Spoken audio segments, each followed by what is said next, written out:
Now, for more on cooperation between Canada and China, especially on the climate change and clean energy fronts, I'm joined by Changhua Wu, the Director for China and Asia at the Office of Jeremy Rifkin. Welcome to the show.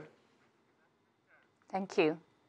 Now, China and Canada made a joint statement on their commitment to cooperate on climate change. What were the biggest takeaways from that? It's a really great positive signal for the two countries coming together, particularly at this moment when the U.S. is literally withdrawing from the international climate change regime. And more urgently than ever, the global community requires and also demands leadership from large economies. China is already in the leadership league now. By joining hands with Canada, I think the leadership to tackle climate change becomes stronger. So I think the partnership is appreciated on both sides and also will be appreciated by global community there as well. I'm hoping that somehow the partnership, the joint leadership will be able to really steer ahead the global actions, solutions, and implementations of the Paris Agreement. So what have the two countries agreed on in terms of climate cooperation so far? There are a few layers or levels. At the very high level, global level, the two countries share continue to honor the Paris Agreement, and not only before 2020 and also after 2020. As we all know, Paris Agreement became effective last year. We are ahead of the schedule of 2020. So before 2020, the global community needs somehow to take immediate actions. That includes some sort of rule book, how to implement the Paris Agreement, and very importantly, the developed country need to honor, respect their commitment to particular financial support for developing countries. And then the two countries agreed that both will take the leadership to advance the actions pre-2020 and also after post-2020. Bilaterally, the two countries have agreed that low carbon future is the future paradigm to go.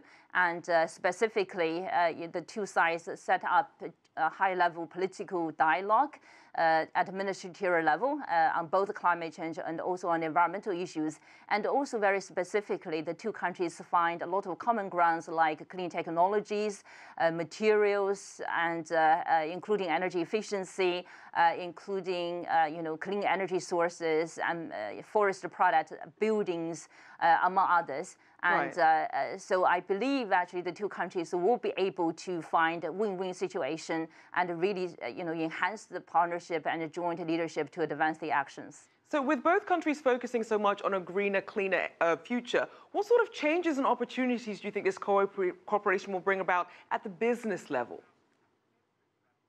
I think, when the two countries at the political level, the leaders share the vision.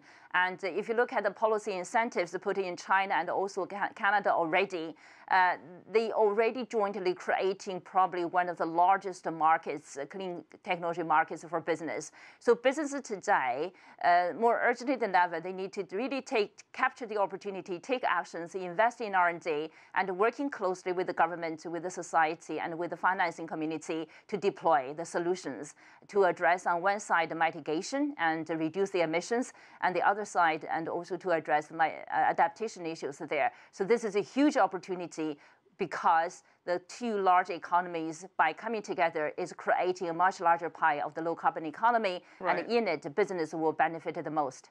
So what could some potential challenges be in implementing these goals?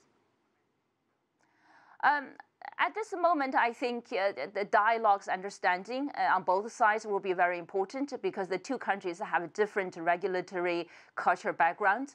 And so, for instance, for Chinese investment, to go to Canada, they need to understand the social, the regulatory, the culture, all the elements, enabling context there. Similar thing for Canadian business coming to China as well. It requires that the full understanding of the market situation. So very importantly, the two sides have to join hands, form close partnership at the different levels there. Beyond that, I do not see major barriers. as demonstrated through the joint statement by the leaders of the two countries, the will is pretty much joint hand, and the vision is shared, and the mission is also shared. And if you look at the domestic policy plans, action plans, that both sides have put a lot of impressive targets together. So the difficult will be at the do part, meaning when it comes down to reality, to deploy technologies, how to make sure one particular technology would fit into the bigger infrastructure context. And that's the last mile difficulties, I would call that. That's going to take much more effort. But beyond that, I think we have plenty of will. We have plenty of interest and desire, aspirations.